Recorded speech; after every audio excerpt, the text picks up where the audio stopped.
Cheating Story exposed the channel dedicated to intense stories of betrayal, deception, and the moment everything changes. Sometimes the worst decisions people make are the ones they announce by text. I still remember exactly where I was sitting when my career ended. Row 3, Seat E, of a glass-walled conference room on the 42nd floor of the Chesapeake Tower. I was surrounded by lawyers I'd never met, accountants who'd flown in from 3 different states, and a man named Gerald Whitmore who was about to sign away $58 million to my boss, or, at least, that was the plan. Been working for Montgomery Harwell for 6 years. 6 years of cold calls and site inspections and zoning appeals and late nights reviewing contracts until the words blurred together. Montgomery ran Harwell Commercial Properties, a mid-sized real estate development firm that specialized in acquiring undervalued land and flipping it to larger developers. I was his acquisition specialist, which is a fancy way of saying I found the deals, I negotiated the terms.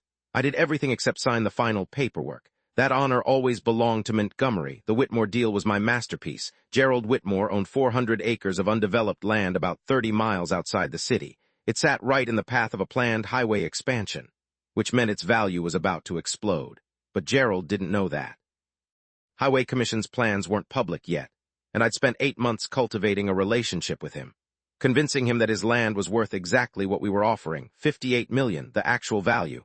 Once the highway announcement went public, would be closer to $130 million. Montgomery stood to make $70 million in profit, just by holding the land for 18 months and reselling it. And me, I'd get my usual acquisition bonus, $50,000. I'd done the math once, over 6 years. I'd closed deals worth $412 million for Montgomery. My total compensation, including salary and bonuses, was just under $600,000, less than 0.2%. But I told myself it was fine. I was learning, building experience. Someday I'd start my own firm. And then I'd be the one signing the contracts someday that morning. The closing was supposed to be a formality. All the negotiations were done. The title search was clear. The funds were in escrow. We just needed signatures. And the deal would be complete. I arrived at the conference room at 9:15. Montgomery was supposed to be there by 9:30. 9:30 came and went. 9:45, 10 o'clock. Gerald's lawyer kept checking his watch. The escrow agent was getting impatient. I sent Montgomery 3 texts, no response. At 10:20, I called him. It went straight to voicemail. That's when I started to feel it. That cold twist in your stomach when you know something's wrong, but you can't quite name it yet. At 10:35, my phone buzzed. A text message from Montgomery, 3 words, "You're fired, effective immediately." I stared at the screen. The conference room kept talking around me, something about pushing the signing to after lunch, but I couldn't hear any of it. I read the message again and again. "You're fired," no explanation, no "let's talk," no "come to my office," just "fired" by text. While I was sitting in a conference room, about to close the biggest deal of my career for him, my hands were shaking. I excused myself, walked to the bathroom, and called him again. Voicemail. I called his office line. His assistant answered. "Hi, Trevor. Mr. Harwell isn't available right now." Her voice was strange, uncomfortable. "Denise, what's going on?" I'm not supposed to say anything." "Denise." She was quiet for a long. But then, quietly, "He's meeting with Bryce Killian." Bryce Killian, the name hit me like cold water. Bryce was Montgomery's nephew, 28 years old, MBA from Cornell. He joined the firm 8 months ago as a junior analyst, which apparently meant he spent most of his time playing golf with Montgomery and taking credit for other people's work, my work. "Why is he meeting with Bryce?" I asked, though I already knew the answer. "Trevor, I really can't." "Tell me." Another pause. "Then Montgomery's restructuring. He's making Bryce a partner. Bryce is taking over acquisitions." The floor tilted. "He's replacing me with Bryce." "I'm so sorry." I hung up for maybe 60 seconds. I just stood there in that bathroom, staring at my reflection. 6 years, $400 million in deals, and I was being replaced by a 28-year-old who'd never closed a deal in his life because he was family. Then, slowly, something shifted. I wasn't sad anymore. I was thinking. I walked back into the conference room. Gerald's lawyer was on his phone. The escrow agent was packing up her briefcase. "Gentlemen, ladies, I apologize for the delay," I said. My voice was calm, steady.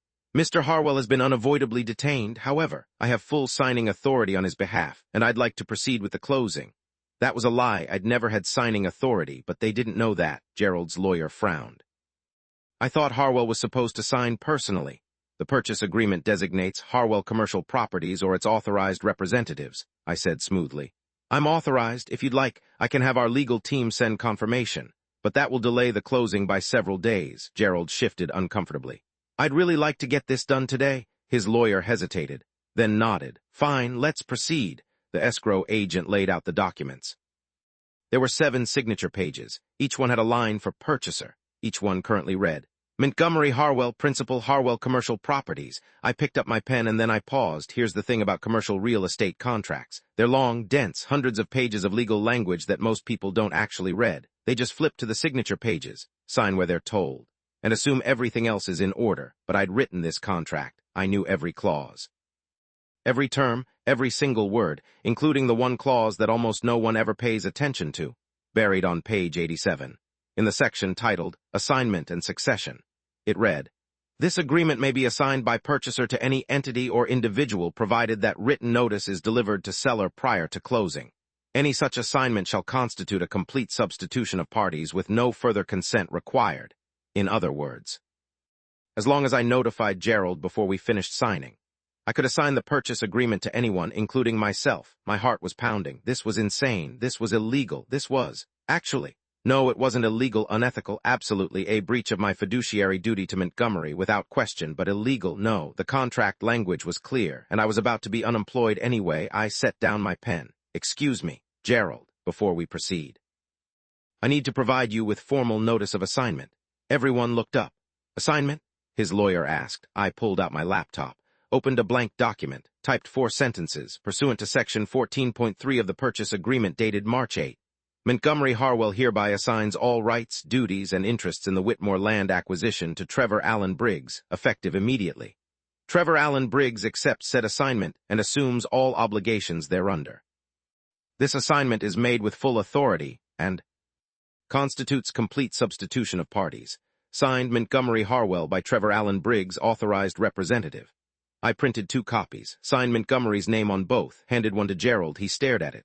I don't understand. You're buying the property now, not Harwell. Correct, I said.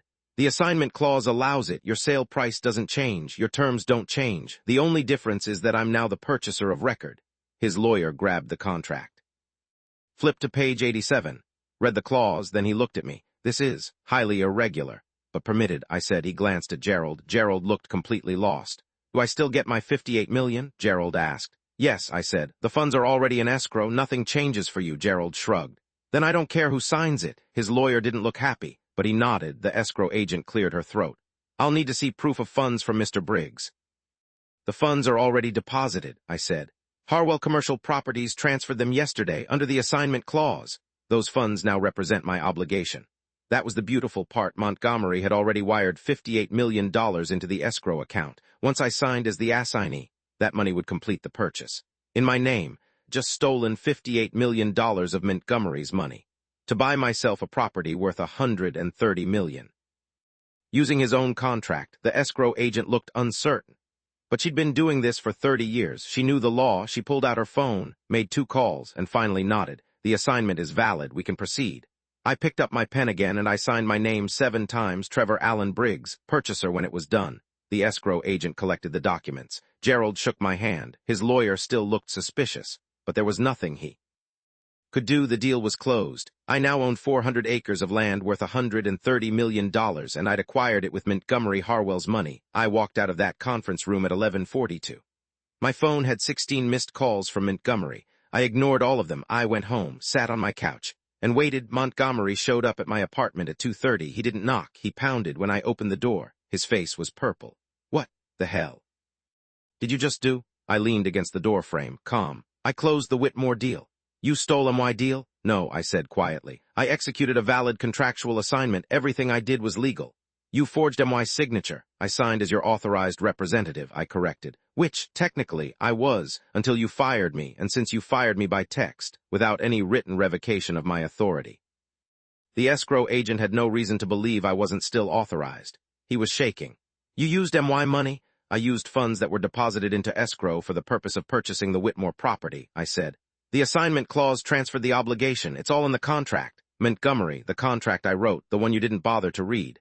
He took a step toward me for a second. I thought he might actually take a swing, but he didn't, because he knew I was right. I'm going to sue you, he hissed. I'm going to bury you. You can try, I said, But here's what's going to happen. You're going to hire lawyers, expensive ones, and they're going to read the contract, and they're going to tell you the same thing I'm telling you now. The assignment was legal. You might have a claim for breach of fiduciary duty, but that's a civil matter, and it'll take years to litigate. By the time you get a judgment, if you get a judgment, I'll have already sold the property for $130 million.